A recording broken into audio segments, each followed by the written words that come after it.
MCQs के अंदर ये चीज़ कही जा रही है कि to get a resultant displacement of 10 metre, अगर आप चाहते हैं कि आपका रिजल्टेंट डिस्प्लेसमेंट का जवाब 10 मीटर आए तो दो आपके पास डिस्प्लेसमेंट वेक्टर्स हैं मैग्नीट्यूड 6 मीटर के और एक है 8 मीटर के। अगर आप 6 मीटर वाले मैग्नीट्यूड को और 8 मीटर वाले मैग्नीट्यूड दो वेक्टर्स को कंबाइन करते हैं तो आपका रिजल्टेंट डिस्प्लेसमेंट 10 मीटर आना चाहिए। तो ये किस कंडीशन में आएगा? जब आप उन दो वेक्टर्स को पैरेलल कनेक्ट करेंगे, या फिर जब आप उनको 45 डिग्री पर कनेक्ट करेंगे, या फिर आप उनको एंटी पैरेलल कनेक्ट करेंगे, या उनको आप परपेंडिकुलरली कनेक्ट करेंगे।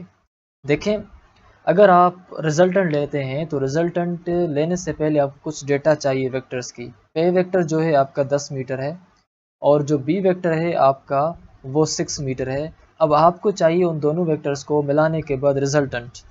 अब रिजल्टेंट को फाइंड करने का जो आपके पास फार्मूला है वो ये है, under radical A square plus B square plus 2ab cos theta. अब आपके पास ए का वैल्यू मिला हुआ है 6 और बी का वैल्यू मिला हुआ है 8। ए का 6 2 की जगह 2 और ए की जगह आपने 6 और बी की जगह आपने 8 और cos थीटा आपने अभी तक लिखा है सेम।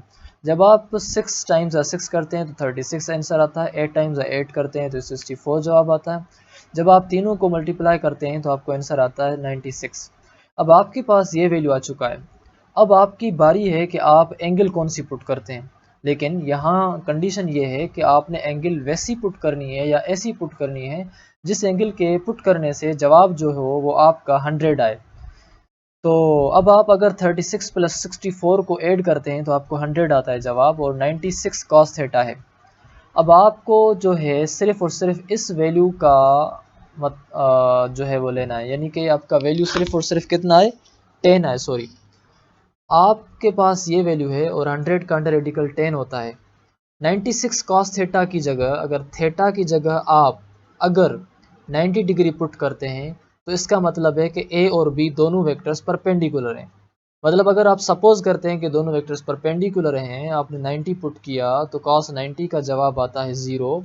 तो इस सारे की जगह आपने cos 90 की जगह आप लिखेंगे 0 और 0 सब के साथ जब मल्टीप्लाई हो जाएगा इसके साथ तो ये सारा का सारा टर्म 0 हो जाएगा, बाकी बचेगा आपके पास 100 और 100 का अंडर रेडिकल आपके पास आता है 10।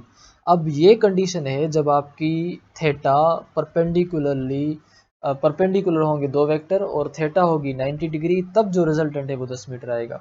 अब दूसरों में क्या होगा, अगर पैरेलल हो तो क्या होगा, अगर 45 डिग्री हो तो क्या होगा, वो भी हम यहाँ आपकी समझाने के लिए कर रहे हैं ताकि आपको इजीली समझ आ जाए। अगर आप देखें, आप जो है वो ऐड करते हैं theta is equal to 0 degree, इसका मतलब है कि ए और बी दोनों वेक्टर्स आपस में पैरेलल हैं। यहाँ ए और बी आपस में जो वेक्टर्स थे वो परपेंडिकुलर थे। अब पैरेलल होने की वजह से cos थीटा जो है, थीटा की जगह हम लिखेंगे 0 डिग्री। अब 0 डिग्री जैसे ही हमने पुट किया तो cos 0 डिग्री का जवाब आता है 1 और इसकी जगह आपने लिखा यहाँ 1 और 1 इंटू मल्टीप्लाई बाय 96 तो आपके पास जवाब है 96। 100 प्लस 96 इज इक्वल टू 196 और अंडर रेडिकल अगर 196 का निकालते हैं तो आंसर ये तो नहीं, खैर कुछ और ही आना चाहिए। तो आपके पास जो आंसर आता है 196 का वो आता है 14।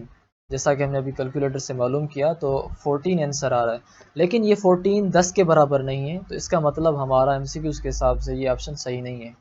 अगर दो वेक्टर्स आपस में 45 डिग्री की एंगल पर हैं ए और बी, तो उस कंडीशन में क्या होगा, आपने ये वैल्यू सेम लिखा 96 cos थीटा, लेकिन थीटा की जगह अगर आप 45 डिग्री पुट करते हैं तो आपका वैल्यू आता है 0.5।